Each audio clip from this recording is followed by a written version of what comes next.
한 해를 이제 마무리해 가면서 정말 우리가 하나님 앞에 어떤 하나님이라고 고백할 수 있을까라고 했을 때 오늘 우리 남성 중창들이 부른 우리 에베네셀 하나님, 하나님이 여기까지 도우셨다라고 하는 것이죠. 여기까지 하나님이 도와주셔서 우리가 2013년도 11달을 보내고 이제 한 달만 남겨놓고 있는데, 사실 뒤돌아보면 하나님의 도우심과 하나님의 인도하심, 또 하나님의 섭리 속에서 우리가 살아온 것을 부인할 수 없는 삶입니다. 누군가가 여러분을 도와준다라고 한다면 여러분들은 그에게 어떤 도움을 구하시겠습니까? 또는 여러분들에게 누군가를 도우라고 하는 명령을 부탁받았다라고 하면 여러분들은 어떤 도움을 줄 수 있겠습니까?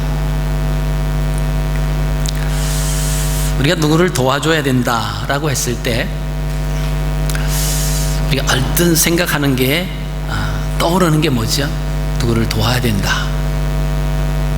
지갑이 생각이 나죠. 지갑 주머니 사정이 어떤가? 물론 이제 우리가 그 다음 주에 아까 광고 시간에는 말씀을 못 드렸습니다만은 필리핀 태풍 피해로 인해서 어려움을 당하고 있는 그들에게 우리가 지난주부터 또 기도하며 준비한 예물을 다음 주에 우리가 모금을 할 겁니다. 자, 어려움을 당하고 있는 사람들 유명할 수도 있습니다. 뭐 우리가 사는 호주도 아니고 다른 나라 사람이고 우리하고는 상관이 없다, 뭐 이렇게 생각을 할 수도 있습니다. 그러나 그리스도의 심장을 가지고 그들을 바라보고 그들이 당해 있는 그 상황을 본다라고 하면 우리는 도울 수 있다라고 하는 거죠. 우리가 돕는다라고 하는 것에 있어서 꼭 그 지갑만 생각하는 거냐, 경제적인 것만 생각하는 것은 아니다라고 하는 거죠. 많은 사람들이 다 그렇게 누구를 돕자 그러면 돈하고 연관을 시키는 경우가 많이 있습니다. 그러나 여러분들에게 하나님께서 이 나라에 가장 잘 사는 사람을 도와줘라 라고 했을 때 여러분들이 그 사람을 어떻게 도울 수 있을까요? 아니면 이 나라에 정치를 하는 수상, 대통령을 도와줘라.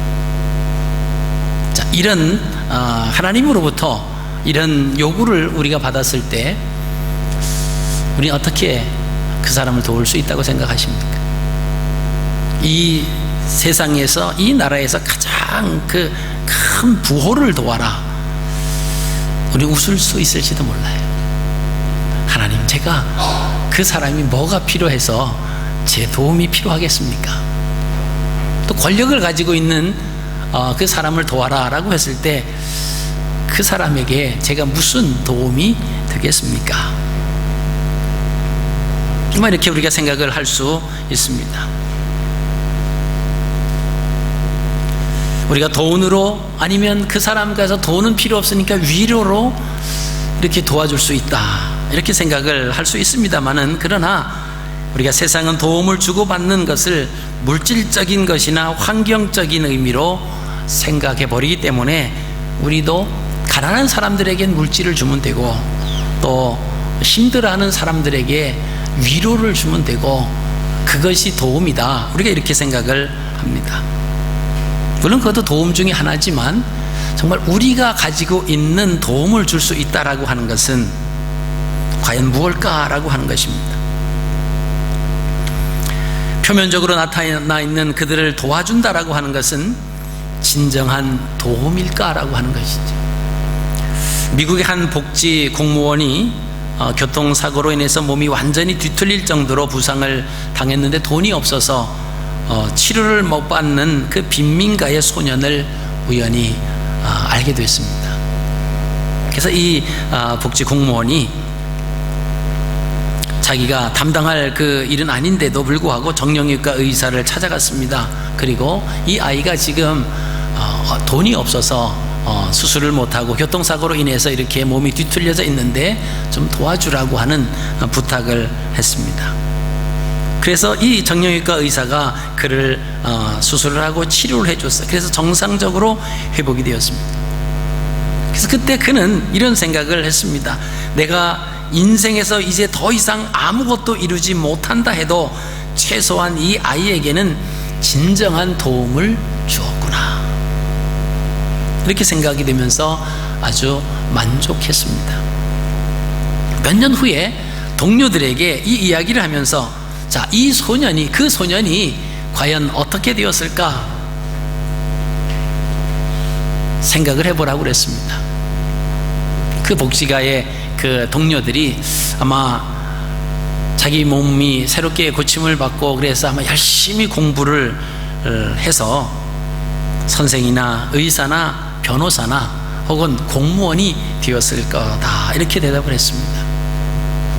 그런데 사실은 흉악한 범죄를 짓고 감옥에 들어가 있는 신세가 됐다라고 하는 거예요.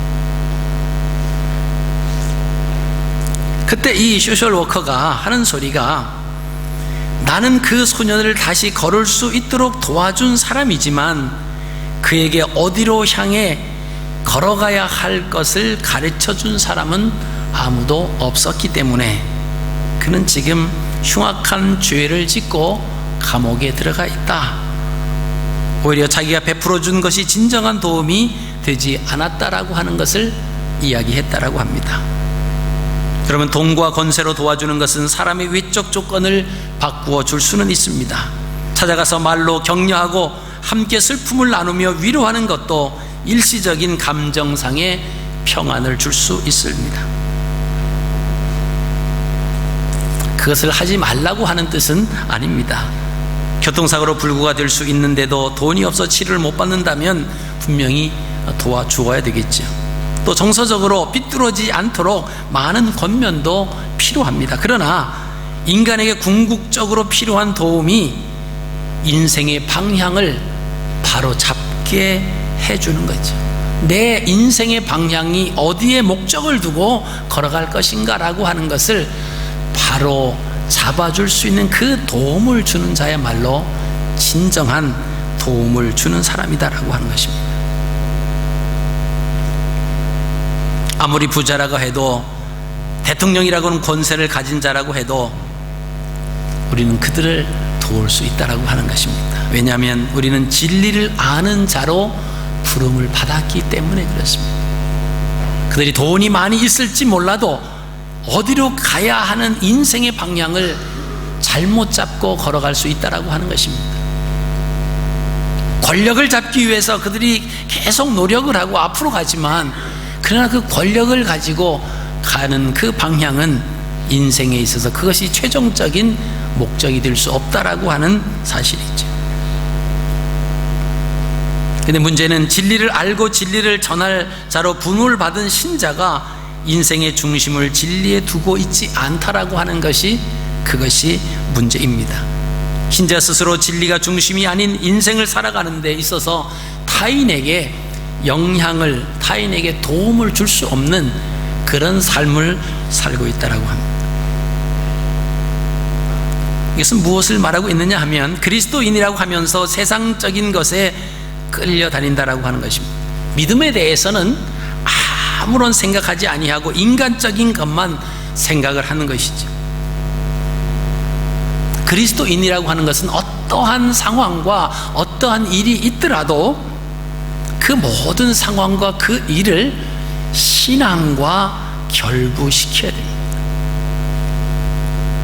예를 들면 이사를 가는데 무엇을 보고 가십니까? 학군 좋고 환경 좋고 집도 좋고 집값도 싸고, 그러면 계약을 해요.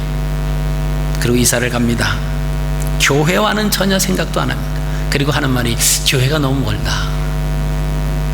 그리고 교회에 자주 못 나오는 핑계와 이유를 대는 거예요. 직장생활 하는 것도 그렇습니다. 누가 여기서 조금 더 준다라고 하면 하루아침에 바꿔버려요. 그리고는 직장생활 때문에 신앙생활을 할 수가 없다. 왜냐하면 그 직장이 주일날도 출근하라고 하고 주일날도 문을 열어야 되기 때문에 직장생활 때문에 신앙생활 할 수 없다 그럽니다. 여러분, 그것을 선정하기 전에, 결정하기 전에 믿음과 연결시켰다라고 하면 그것까지도 확인을 하는 거예요. 우리가 무엇을 향해서 우리의 가는 방향이 어디로 지금 설정되어 있느냐라고 하는 것이 그만큼 중요합니다. 눈앞에 보여지는 것 때문에 갈팡질팡 이리 갔다 저리 갔다 하면서 무언가 얻으려고 하지만, 그러나 그 가운데 중심이 진리가 중심이 돼서 하나님 말씀 속에서 내가 하나님을 섬기는 신앙인으로서 이것이 기본이 되어 있지 않는다라고 하면 우리의 신앙은 환경에 따라서, 상황에 따라서 때로는 물거품처럼 사라지고 말 때가 많이 있다라고 하는 것입니다.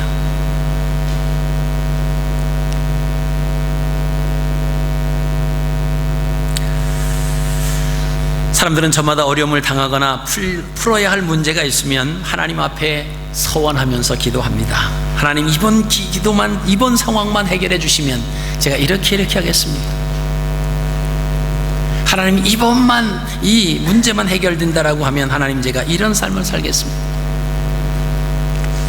하나님께서는 우리의 작은 신음에도 응답하시는 하나님이 우리 마음속의 생각까지도 다 아시고 계시는 분입니다. 우리가 입술을 통해서 우리의 말로 하나님 앞에 고백하고 하나님 앞에 약속을 하고 기도해, 하나님이 그것을 들으시고 응답을 해 주시잖아요. 그 응답받고 나서 우리의 모습은 어떤가요? 시간이 지나면 그 마음이 점차 식어져 가지. 점점 식어져 가요. 그러면서 하나님 앞에 약속했던, 하나님 앞에 고백했던 것은 기억조차도 안 합니다. 어떤 기관에서 이런 조사를 하여서 발표했습니다. 한국에 기도원들이 많잖아요. 그래서 기도원에 가서 기도하고 병이 나은 사람들이 참 많잖아요. 세상에서 병원에서 더 이상 손댈 수 없는, 더 이상 의학적으로 어찌할 수 없는 이 사형 선고를 받은 사람들이 기도원을 많이 가죠. 기도원 가서 하나님 앞에 목숨 걸고, 이제 죽는 일밖에 안 남았으니까 목숨 걸고 기도해서 낫는 사람들이 많이 있잖아요. 그래서 그 낫는 사람들을 조사를 해봤어요. 이 사람들이 병 낫고 나서 그 병이 정말 완전하게 치유가 됐는가, 아니면 어떻게 됐는가 조사를 했습니다. 그래서 발표를 했는데,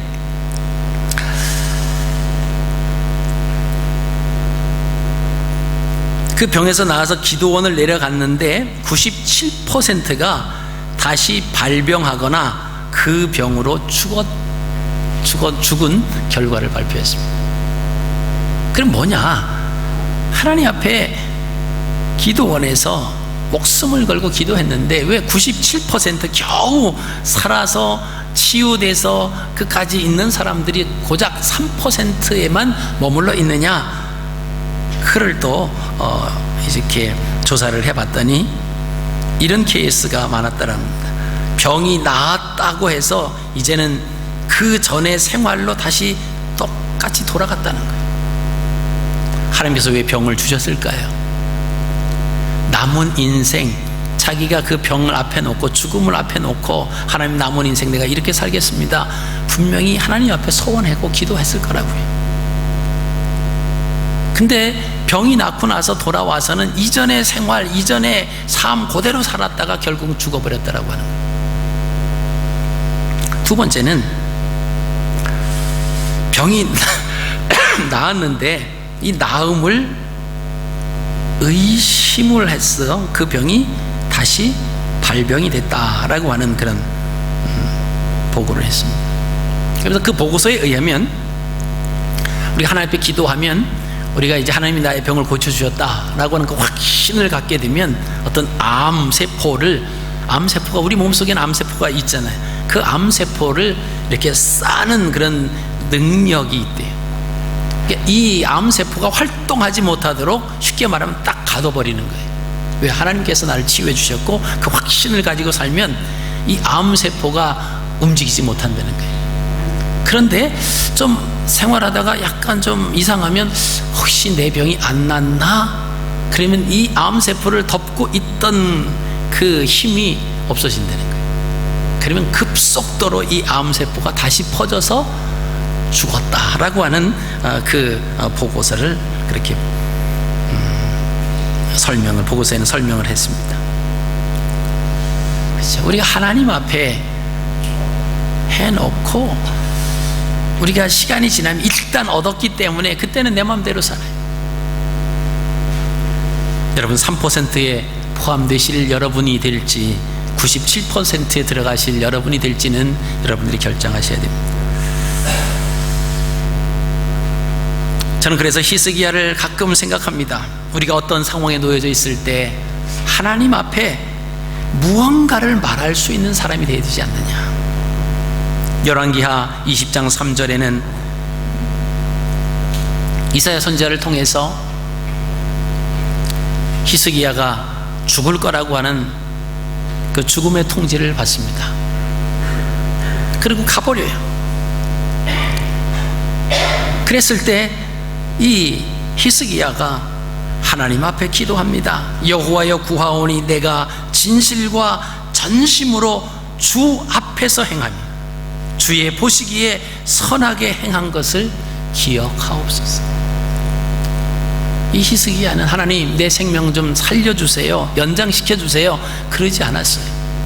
제가 또 이렇게 살겠습니다 그렇게 하지도 않았습니다. 뭐냐면 지금까지 내가 진실함과 전심으로 주 앞에서 행했던 것, 그리고 주님 보시기에 선하게 행한 것 하나님 기억해 주십시오. 앞으로 그렇게 하겠다라고 하는 것이 아닙니다. 지금까지 살아오면서 하나님 진실과 전심으로 행했던 것과 하나님 보시기에 선하게 행한 것 하나님 기억해 주십시오. 하나님께서 이 소리를 들으시고는 바로 뜻을 돌이키셔서 가서 죽지 않고 다시 내가 회복돼서 15년의 생명이 연장을 받았던 것을 저는 기억합니다. 여러분, 우리가 하나님 앞에 말할 것이 있어야 되지 않겠어요? 내가 하나님을 섬기는 신앙인으로서 살아갈 때 내가 어떤 믿음을 가지고 사느냐, 하나님을 섬기면서 내가 이 땅에 살아가면서 상황 때문에, 환경 때문에, 돈 때문에 우리의 믿음을 다 팔아먹고 살아가는 그런 사람이 아니라, 비록 환경이 안 좋고 조금 더 비싸고 뭐 그럴지라도 내가 주님 전에서 주님 가까이 내가 섬길 수 있는 곳이다라고 하면 희생하는 거예요. 희생하는 겁니다.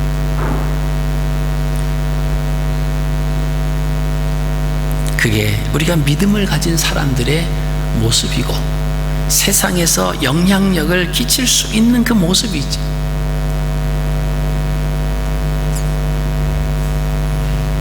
여러분, 우리가 살아가는 이 지구는 둥글지 않습니까? 그런데 이 지구가 둥글다라고 하는 것을 모르는 사람은 없지만, 그러나 우리 눈에 보이는 지구는 둥글지 않아요. 평평합니다.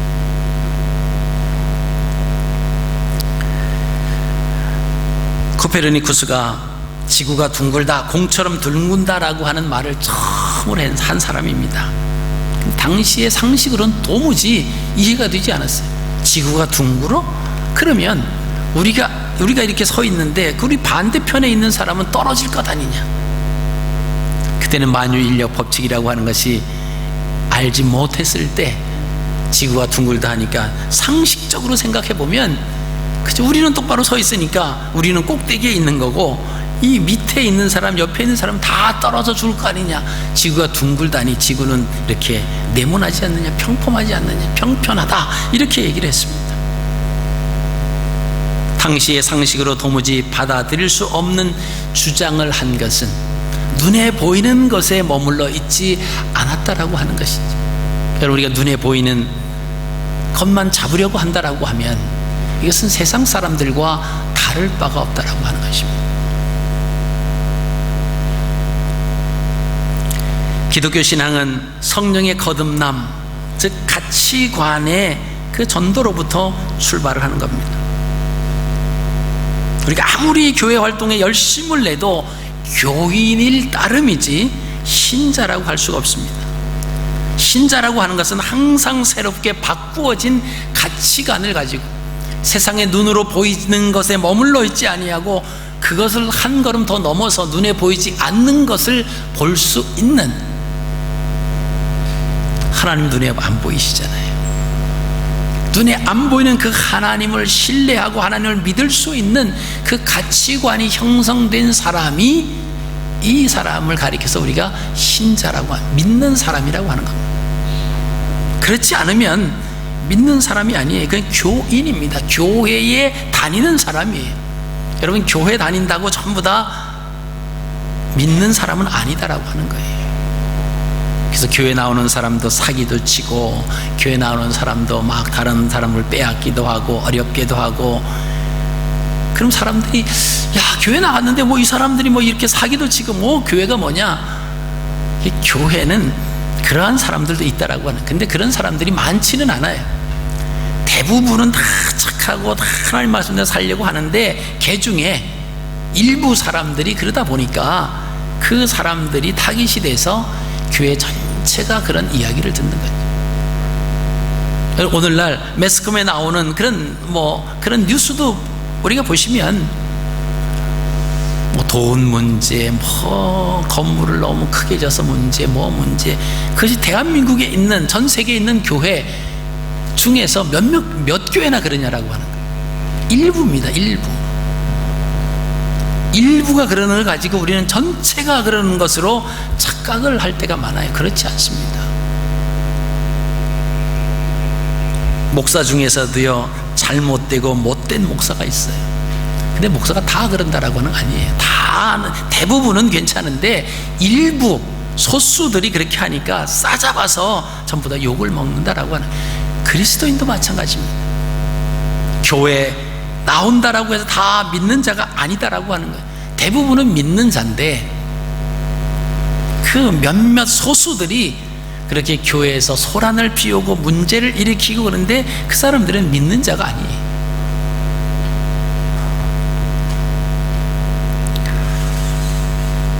우리의 삶이 바뀌지 않는 예전의 가치관을 가지고 살면서 세상에 영향을 끼친다? 불가능하지요.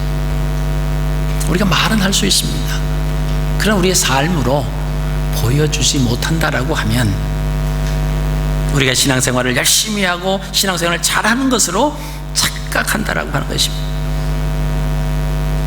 열심히 하는 것이 신앙생활이 아니에요. 오늘 본문 말씀으로 돌아갑니다.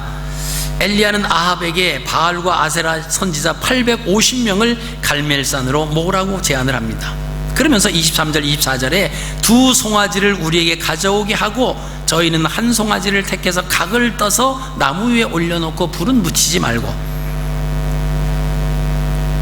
엘리야도 한 송아지를 잡아서 나무 위에 놓고 불을 놓지 말고 너희는 너희 신의 이름을 불러라. 나는 여호와의 이름을 부르리니 이 불로 응답하시는 신, 그가 하나님이시니라. 850명과 엘리야 두 사람입니다. 한 사람 대 850대. 그리고 수많은 그 이스라엘 백성들이 모여왔겠죠. 거기에서 엘리야가 제안하는 거예요. 자, 이렇게 똑같이 단을 쌓자. 그리고 각각 바알 신을 부르고 나는 여호와의 이름을 부르고 불러서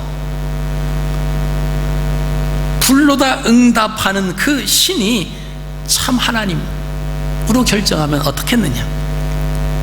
백성들이 보니까 마다할 이유가 없습니다. 지난 본문에 우리가 생각하시면 이 백성들이 머뭇거리고 있었어요. 무엇이 참 신인지, 무엇이 정말 하나님이신지, 전통적으로 섬겨왔던 그 하나님 눈에는 보이지 않습니다. 형상도 없어요. 근데 새로운 바알이라고 하는 신은 어떤 형상도 있습니다. 그리고 풍요의 신이라고 그래요. 우리의 삶에 직접적인 영향을 준다고 합니다. 이 갈등을 하는 거예요. 그래서 머뭇하는 겁니다. 그랬을 때 갈멜산에 모아놓고 엘리야가 제안을 하는 겁니다. 똑같이 제단을 쌓아서 송아지를 잡아놓고 각을 떠서 나무에 올려놓고, 그리고 그 신들이 임하는 그 신이야말로 참 하나님이 아니냐. 바알을 섬겼던 또 아세라 선지자, 바알 선지자들이 마다할 이유가 없습니다. 그래서 850명들, 너희가 많으니까 너희 먼저 불러봐라. 그렇게 해서 이 850명들이 열심히 바알을 부릅니다. 바알이여 우리에게 응답하소서, 바알이여 우리에게 응답하소서. 외쳤지만은 아무 소식도 없고 소리도 없고 응답하는 기색도 없습니다.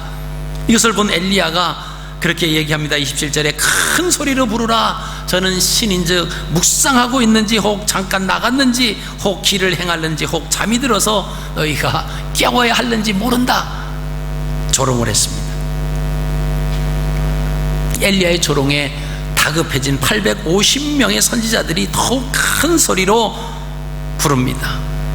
자신들의 구리를 따라서 피가 흐르기까지 칼과 창으로 자기 몸을 막 이렇게 자해를 하는 거예요. 왜? 이렇게 열심히로 내가 신을 찾으면 그 신이 감동해서 응답해 줄 것을 기대했기 때문에 그렇습니다. 그럼에도 불구하고 바알로부터는 아무런 소리도 응답도 없었다라고 하는 것입니다. 여러분, 우리가 이 상황 속에서 자신들의 신을 부르고 응답을 받기 위해서 그들이 어떤 방법으로 그 신을 불렀는가라고 하는 것을 생각해 볼 필요가 있습니다. 그들의 믿는 그 신이 응답하기 위해서 그들이 취한 행동은 오늘날 하나님을 찾고 부르는 많은 사람들과 다르지 않는 방식을 취했다라고 하는 거예요. 오늘날도 하나님을 섬기면서 그러한 모습들이 있어요. 예를 들어서 바알과 아세라 선지자가 자기들의 신을 부르고 응답받기에 동원한 것은 그들의 열정이었습니다. 그들이 할 수 있는 것은 다만 열심히 그들의 신을 부르는 거예요. 바알이여 우리에게 응답하소서, 바알이여 우리에게 응답하소서. 그리고 막 뛰고 날뛰며 난리법석을 쳤어요. 근데 소용이 없었습니다. 만약에 바알과 아세라 이 제사장들이 바알을 부르지 아니하고 그러면서 하나님을 불렀다라고 하면 응답을 해주셨을까요? 안 해주셨을까요?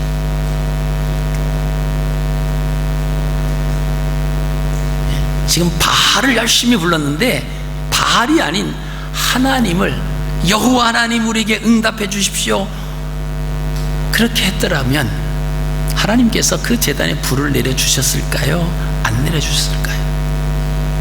우리는 대부분 내려주셨을 겁니다. 말은 못하지만 이런 마음을 갖고 있을 수 있습니다. 이게 우리가 신앙생활에 잘못된 거예요. 우리가 열심으로 하면 하나님이 응답해 주시겠다. 우리가 그런 말을 하잖아요. 지성이면 감천이다. 아닙니다. 기독교적 용어가 아니에요. 우리가 뭔지 열심히 정성을 모으면 하나님이 응답해 주신다? 아니요. 하나님이 응답해 주시는 것은 우리의 열심을 보고 응답해 주시는 것이 아니에요. 그러면 누가 더 열심히 기도하냐, 누가 더 큰 소리로 기도하냐, 그 사람 기도가 응답되잖아요. 그럼 미국의 남북전쟁이 있을 때에 주일날은 전쟁을 하지 아니했다고 그러잖아요. 여러분, 남쪽에 있는 군인들이 주일날 전쟁을 안 하면서 뭐 했을까요? 예배 드렸어요. 북쪽에 있는 군사들이 전쟁 안 하면서 뭐 했을까요? 예배 드렸습니다. 무슨 예배? 예배 때 어떤 기도를 드렸을까? 하나님, 지금 전쟁 중인데 우리 남쪽이 패하게 해주세요. 남쪽 군대들이 그랬을까요? 남쪽 군대는 하나님, 이 전쟁에서 우리 남군이 이기게 해 주옵소서. 북쪽 군대는 하나님, 이 전쟁에서 우리 북군이 이기게 해 주십시오. 하나님이 어떻게 응답하셔야 돼요?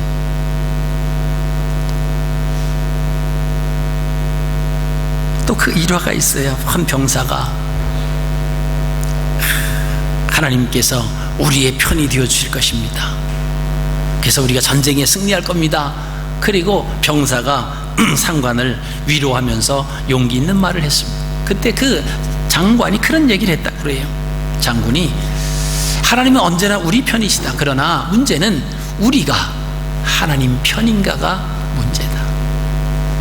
우리가 지금 하나님, 우리가 이기게 해주십시오 하는 이 고백이 우리가 하나님 편에서 이렇게 하는 거냐가 문제다. 우리는 무조건 열심히 하면 하나님이 응답해 주신다. 그게 아닙니다. 하나님이 응답해 주시는 것은 하나님의 말씀 안에서 응답해 주신다라고 하는 거예요. 다시 말씀드리면 하나님 뜻 가운데 있어야 하나님이 응답해 주신다라고 하는 겁니다. 우리는 그러지 않죠. 이루기 위해서 막 그냥 옛날에 우리 조상들이 그렇게 하셨던 것처럼, 선조들이 그렇게 했던 것처럼 정원수 하나 떠놓고 새벽마다 일어나서 목욕 재개하고 막 비는, 그러면 하나님이 지성이면 감천이고, 거기서 나온 용어잖아요. 기독교는 그게 아니에요. 우리가 착각하고 신앙생활 하니까 기독교 신앙이 미신들이 미신 세계에서 행하는 그 일처럼 똑같이 돼버려요. 하나님의 응답이 없습니다. 아무리 뛰고 아무리 미친 듯이 막 그들의 신을 불렀지만 뭐 우상이야 어차피 나무로 깎아 만들고 그래서 응답할 수 없는 존재이지요. 그러나 그 열정을 가지고 하나님을 불렀다고 해서 하나님은 그 열정 때문에, 그 열심 때문에 하나님이 응답하시는 하나님은 아니다라고 하는 것을 우리가 아셔야 됩니다. 내 안에 하나님의 은혜가 들어올 수 있는지, 내 삶이 청결하게 되어야죠. 나는 악한 마음을 가지고 있으면서 세상에 나가서 아주 정직하지 못한 돈을 벌면서 주일날 와서 헌금을 뭐 듬뿍 해요. 그러면서 내가, 하나님이 나를 인정해 주시고 사람들도 나를 대단하게 생각해 줄 거야. 착각이죠. 착각입니다. 냄새나고 더러운 그 모습으로 벌어진 돈이다라고 하면 하나님은 그것을 받기 싫어하시죠. 안 받으시는 거예요. 이사야의 글을 보면 하나님께서 현대인의 성경으로 표현된 것을 보면요, 너희가 드리는 그 번제물은 내가 냄새 맡기도 이제는 지긋지긋하다, 이렇게 우리의 용어를 써서 이렇게 현대인의 언어로 표현한 그런 성경이 있습니다. 무슨 말씀입니까? 구약시대는 하나님 앞에 제단에 나가기 위해서는 짐승을 잡아서 태워서 번제로 드리는 그런 제사가 있었습니다. 근데 하나님이 이제 그 냄새 맡기가 지긋지긋하다, 이게 냄새 맡기시고 너희들이 그렇게 와서 예배드리는 꼴도 보기 싫다, 이렇게 말씀하셨어요. 아니 그럼 뭐예요? 하나님 앞에 예배를 드려야 되는데 하나님은 우리가 제단에 나가는 것도 보기도 싫으시고 그 제단에서 피워지는 그 동물의 냄새도 냄새 맡기도 싫다라고 하시는 겁니다. 왜 그럴까요? 정말 하나님이 우리가 드리는 제단에 이 예배를 받기 싫어하실까요? 그게 아니에요. 가증한 모습으로, 가증한 마음을 가지고 와서 제단에 와서 제물만 드린다고, 그 동물 하나 잡아 드렸다고 자기의 죄가 그냥 다 용서받고 또 나가서는 또 똑같은 죄를 짓는 그 이스라엘 백성들을 보시면서 나는 너희가 제단에 오는 것조차도 보기 싫다, 너희가 드려지는 그 제물의 냄새도 맡기 싫다, 이런 말씀하시는 거예요. 여러분, 그렇다라고 하면 오늘날 우리가 하나님 앞에 예배드리는 우리의 모습을 보고 하나님께서 무엇라고 말씀하실까요? 형식적으로 겨우 와서 예배만 드리고 있는 그 모습을 보신다라고 하면 똑같은 말씀하시지 않을까요? 850명의 선지자가 오랜 시간에 신을 부르고 자기 몸을 상하게 했지만은 그들이 그렇게 생각해요. 아직도 우리의 정성이 부족한가 보다. 그리고 막 자기 몸을 자해하면서 신자가 하나님께 기도할 때 자신의 열성과 열심, 정성이 부족하면 하나님이 응답해 주시지 않을 거다, 이렇게 생각하는 것이야말로 하나님을 믿지 않는 불신앙자와 다를 바가 없다라고 하는 것입니다. 하나님이 역사해 주시는 것은, 신자가 믿어야 하는 것은 하나님 말씀 안에서 모든 것이 이루어지는, 또 하나님 말씀 속에서 하나님이 역사하시는 분이다라고 하는 것을 우리가 아셔야 돼요. 내 삶은 하나님 원하시지 않는 삶으로 살다가 주님 앞에 나와서 예배 드리고 물질 드린다고 그것이 회복될 줄로 생각하면 안 된다라고 하는 겁니다. 내가 삐뚤어지고 죄를 졌기 때문에 이번 주일날 주님 앞에 가서 예배 드리면 하나님이 나를 용서해 주시겠지, 천만에요. 내 마음과 내 삶을 느꼈다라고 하면, 잘못된 것을 깨달았다라고 하면 그것을 고치지 않고서는 하나님의 용서를 받을 방법이 없다라고 하는 것입니다. 내가 열심히 나가서 기도도 하고 열심히 봉사도 하고 열심히 물질도 드리면 하나님께서 내 삶을 용서해 주시겠지? 아니에요. 내 삶의 잘못된 고백, 그것이 제물이 돼서 하나님 제단 위에 올려놔 줘야 된다라고 하는 거예요. 그리고 그것이 불타서 없애져 버리고 내가 새로운 마음을 가지고 하나님 앞에서 말씀 가운데서 살아가는 그 모습이 되지 않는 한 우린 신자가 아니에요.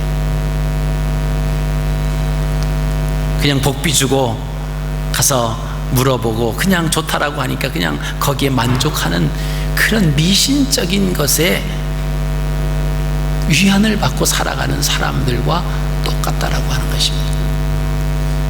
우리가 함께 예배를 드리지만 정말 하나님이 받으실 만한 그런 제단에 우리가 산 제물이 되어야 됩니다. 우리가 이 시간 한 자리에 모여서 예배를 드리지만 우리 각자의 마음과 그 정성과 그 모습을 하나님 보시지 않겠습니까? 예배에 참석하는 것 자체가 그게 중요한 것이 아니라 어떤 모습으로 왔느냐. 예배를 드림으로 모든 것이 다 해결되고 모든 죄 용서를 받는다라고 하기보다는 통회하는 마음으로 예배에 참석하는 거지요. 하나님 일주일 살다 보니까 이런 죄를 짓고 이런 잘못된 모습을 가지고 하나님 앞에 나오는 겁니다. 그리고 회개하고 자백하고 고백하는 거예요. 그리고 용서를 받고 세상에 나가서 또 똑같은 삶을 살면 안 되고, 그것은 이미 제단에 들여서 불살라버려서 없어졌으니까 새로운 마음으로 그와 같은 삶이 아닌 하나님이 원하시는 삶으로 살아가겠습니다 라고 하는 그런 마음을 가지고 다시 나가는 거예요. 그렇게 살다가 봐도 또 일주일이 지나고 보면 또 잘못된 부분이 또 있을 것 아닙니까? 그럼 그 부분 가지고 또 하나님 앞에 와서 고백하고 또 그 부분을 회개하고 또 새로운 모습으로 살아가려고 몸부림치는 삶, 이것이 하나님 앞에 믿음을 가지고 있는 사람입니다. 때로는 하나님께서 이런 삶을 살기 위해서 우리에게 환난도 주시는 거예요. 고통도 주시는 겁니다. 질병도 주시는 거예요. 그럼 그 고통과 환난과 질병 속에서 우리가 하나님 앞에 초연해지잖아요. 우리가 하나님, 아무것도 아무 능력으로도 돈으로도 권력으로도 하나님 이 상황을 풀 수 없으니까 하나님 저를 살려주시면 제가 하나님 앞에 그렇게 고백하는 거죠. 그럼 그 고난과 그 핍박과 그 질병이 그 사람이 자기 자신을 새롭게 보고 새롭게 출발할 수 있는 그 축복이다라고 하는 거예요. 그래서 환난 당하는 것이 너에게 유익이라 사도 바울이 그렇게 말씀을 하는 겁니다. 그거 없다라고 하면 우리가 우리 자신을 뒤돌아볼 만한 시간이 없거든요. 근데 문제는 그러고 하나님의 응답을 받고 하나님의 국률하심을 받았음에도 불구하고 97%가 돼버리고 마는 그런 가운데 우리가 포함될 수 있다라고 하는 겁니다. 여러분 누가복음 1장 37절 38절 말씀 보시면요, 대저 하나님의 모든 말씀은 능치 못하심이 없느니라. 마리아가 가로되 주의 계집종이 오니 말씀대로 내게 이루어지이다 하매 천사가 떠나가니라. 천사가 마리아에게 와서 예수님 수태 고지를 하는 거예요. 내 몸에서 예수가 태어날 것이다, 내 몸에서 아기가 태어난다라고 하는 거예요. 처녀의 몸에서. 그 당시에 처녀가 임신을 했다라고 하면 동구 밖에 끌어내서 두 남녀를 돌로 쳐 죽였습니다. 그래도 괜찮았어요. 그러니까 처녀가 임신을 한 사실이 밝혀진다라고 하면 이것은 돌에 맞아 죽을 일입니다. 선사가 그 말을 하니까 마리아가 깜짝 놀라는 거예요. 무슨 말이냐, 내가 남자를 알지 못했는데 이런 일이 어떻게 일어날 수 있느냐. 하나님께서 말씀을 하신다, 하나님의 능력으로 성령으로 된다라고 하니까 뭐 그래도 세상적인 관점으로 보면 돌 맞아 죽을 일이에요. 그런데 그때 이 마리아가 주의 계집종이오니 말씀대로 내게 이루어지이다. 여러분, 이 말씀대로 이 고백이 뭐냐면, 내가 돌에 맞아 죽는 한이 있더라도 하나님의 말씀이 참인 줄로 믿습니다. 이 고백이에요. 이게 신자의 모습이지요. 내가 굶는 한이 있더라도 하나님의 말씀이라고 하면, 하나님 뜻이라고 하면 내가 거짓되고 더러운 그런 돈을 벌지 않겠습니다라고 하는 것과 마찬가지. 여러분, 그리스도인들이, 예수를 믿는 하나님의 자녀들이 이러한 모습을 보여줘야 세상 사람들이 그리스도인들이 뭔가 다르다 이렇게 보지 않겠습니까? 돈 버는 데는 똑같이 세상 사람보다 오히려 더 악하게 놀고, 그러니까 교회 다니는 사람은 인정을 못 받는 거예요.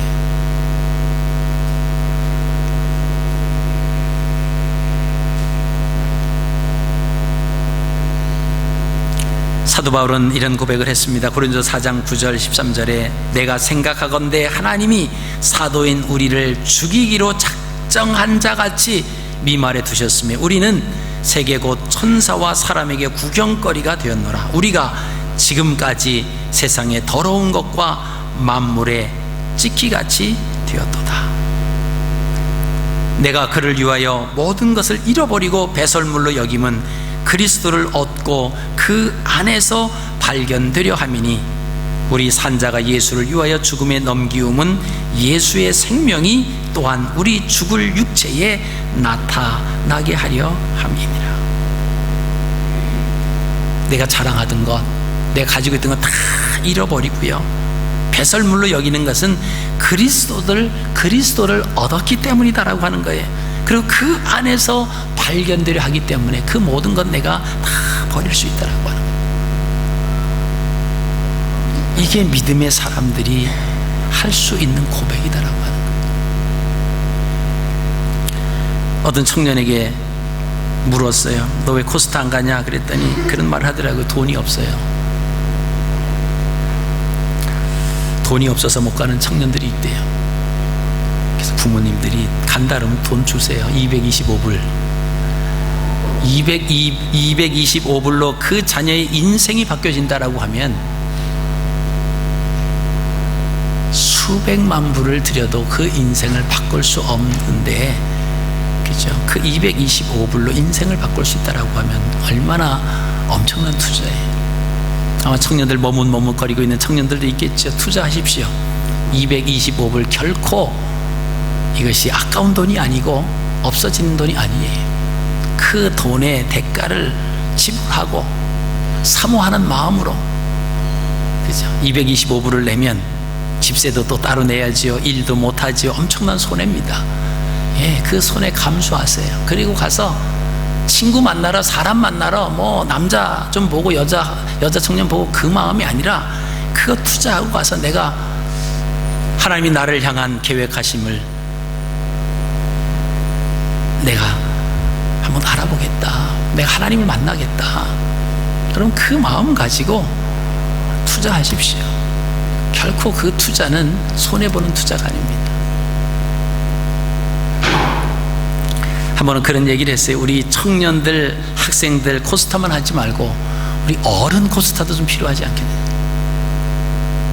어른 코스타 3박 4일 가가지고 다 세상 건 내려놓고 정말 내가 지금 살아가는 이 길이 하나님을 향해서 그 방향이 제대로 설정되고 내가 사업을 하고 직장 생활하고 내가 이렇게 가정 생활하고 제대로 가고 있느냐, 한 번 좀 뒤돌아봐야 되잖아요.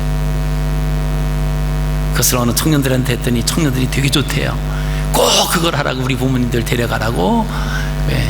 자기들 집에서 뭐 하려고 그랬는지 모르지만, 우리가 한 번쯤은 뒤돌아봐야 돼요.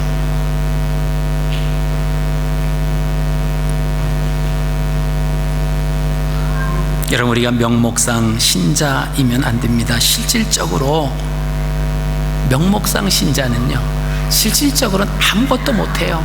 그냥 산소호흡기 껴고 있는 그 산소호흡기만 의존하는 거죠. 식물 인간과 다를 바가 없다라고 하는 것입니다. 생명력 있는, 영향력 있는 그리스도인으로 살아가기 위해서는 실질적인 신자가 돼야지, 명목상 신자만 되면은 안 된다라고 하는 거예요. 우리가 주님의 일을 하자고 하면 이유가 뭡니까? 직장 이유 돼요. 시간 이유 됩니다. 건강 이유 돼요. 난 좀 몸이 좀 아파서, 난 좀 연약해서. 이 중에 다 있어요. 시간과 물질과 건강이죠. 우리가 이 땅에 존재하는 것이 하나님의 영광을 위해 산다라고 하면, 내가 하나님을 기쁘시게 하다가 굶어 죽어도 좋사오니 하나님 기쁘시게 해보겠습니다. 내 시간이 쫓겨서 어떻게 된다라고 할지라도 하나님 기쁘시게 한다라고 하는 그 시간이 있으면 내가 투자하겠습니다. 내가 드리겠습니다. 왜요? 이 시간이 내 것이 아니고 하나님의 시간이 있잖아요. 생명이 내 생명이 아니고 하나님께서 내게 주신, 맡겨주신 생명이에요. 하나님이 우리의 생명을 찾으시면 우리는 오늘 저녁이라도 이 땅에 존재할 수 있는 아무런 근거가 없다라고 합니다.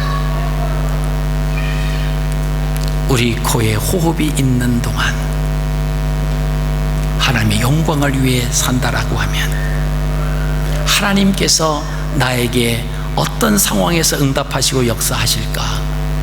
우리의 열정이 아니라, 열심이 아니라 하나님 말씀 안에서 우리가 순종할 때 하나님은 우리의 기도를 들으시고 우리의 상황을 보고 계시는 겁니다. 신앙은 우리의 열심이 아닙니다. 자신의 열심으로 신을 움직이고자 하는 것은 종교일 뿐이지 신앙은 아닙니다. 생명이 없는 인간의 놀이에 불과할 뿐입니다.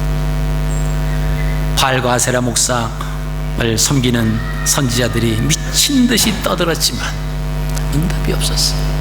그러나 바알 신은 나무로 만들어졌기 때문에 그렇다 손 치더라도, 만약에 그들이 바알을 부르지 아니하고 여호와를 불렀다라고 할지라도 하나님은 응답해 주시지 않았을 거예요. 자기들의 몸을 학대하면서 열심히 뛰놀면서 열성적으로 하면 신이 응답하겠다라고 하는 지성이면 감천이 아니라 하나님 말씀대로, 우리가 남은 생에, 우리 2013년도 한 달 남았습니다. 이 한 달 동안 하나님이 원하시고 하나님이 기뻐하시는 삶이 뭔가를 우리가 한번 생각해 보시기를 원합니다. 그리고 함께 그 하나님이 기뻐하시는 삶, 우리는 이런 핑계 저런 핑계, 이런 이유 저런 이유 되면서 하나님을 가까이 하는데 못 간다고 이유와 변명을 댑니다. 그러나 하나님 제1주의로 이 땅에 내가 목표와 방향을 설정해 놓고 간다라고 하면 그런 구차한 변명과 이유가 필요 없다라고 하는 거죠. 이번 한 주간도 믿음으로 승리하는 우리의 삶이요, 또 하나님 뜻대로 하나님 원하시는 방향대로 살아가는 저와 여러분들의 삶이 되시기를 주님의 이름으로 축복합니다. 전능하신